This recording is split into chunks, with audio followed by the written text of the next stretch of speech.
The Monster's Monster by Patrick McDonnell. Read by Carolyn Hale. Grouch, Grump, and Little Gloom and Doom thought they were monsters. They lived in a dark monster castle high atop a dark monster mountain, overlooking a monster-fearing village. Their little monster heads were always filled with big monster thoughts: smash, crash, and bash. Huffing and puffing, mad about nothing, their 10 favorite words were no, no, no, no, no, no, no, no, no, and no! Every day they argued over who was the biggest, baddest monster, who could complain the loudest, who could throw the most terrible tantrum, who was the most miserable. These debates always ended in a brawl. One day they decided to settle the argument once and for all. Grouch got some tape, tack, staples, and glue. Grump found some gunk, gauze, and gobs of goo. Gloom and Doom grabbed some bolts, wire, and a smelly old shoe. Together they would make a monster, the biggest, baddest monster ever. They hoisted their creation into the stormy sky where, bam! A lightning bolt sent a powerful jolt through the creature. The monster started to twitch. "He's alive! Alive!" the little terrors exclaimed. The monster roared as he stumbled around, tearing away his bandages. "Big!" Little Gloom squealed. "Bad!" Little Doom squeaked. "Monster!" they all cheered together. The growling giant reached toward them, and then, in a deep, booming voice, he said his first words. "Thank you!" He crushed them to his chest with a tight squeeze. "Thank you, thank you, thank you!" Monster wiggled his stubby monster fingers and tapped his clunky monster feet. He looked around him in wonder and threw open a window. The room filled with warm, early dawn, bird songs, and dewy, fresh air. Monster smiled and let out a little giggle. "What do you think you're doing?" cried Grouch.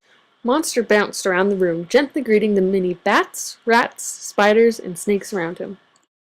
"No, no, no, no, no!" shouted the group. "You're supposed to be a monster!" But Monster didn't think he was a monster. He didn't think he was anything but thankful to be alive. Monster became still, sniffing a hint of sweetness in the morning air.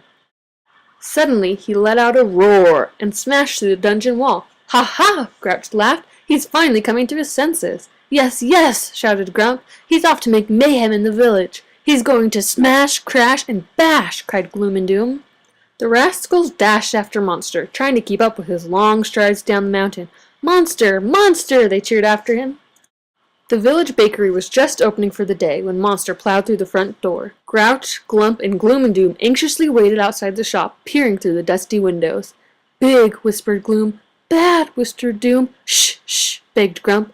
"I want to hear the howls and yowls." There was a tense quiet, and then finally, from inside the bakery, they heard, "Thank you!"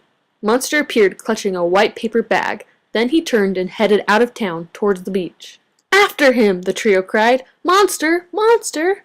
Monster slowly knelt down on the soft, cool sand. Grouch, Grump, and Gloom and Doom collapsed in a heap around him. As they tried to catch their breath, Monster gently patted their heads. He carefully opened the bag and gave each of them a warm, powdered jelly donut. Grouch, Grump, and Gloom and Doom were speechless. But then they remembered what their big, bad monster had said. "Thank you!" Monster looked at them and smiled. They smiled back, and together they all started to giggle. Grouch, Grump, Little Gloom and Doom, and their new friend sat quietly on the shore, watching the sunrise. And the seagulls playing, and the seagrass dancing, and the ocean glistening, and no one was thinking about being a monster. The end.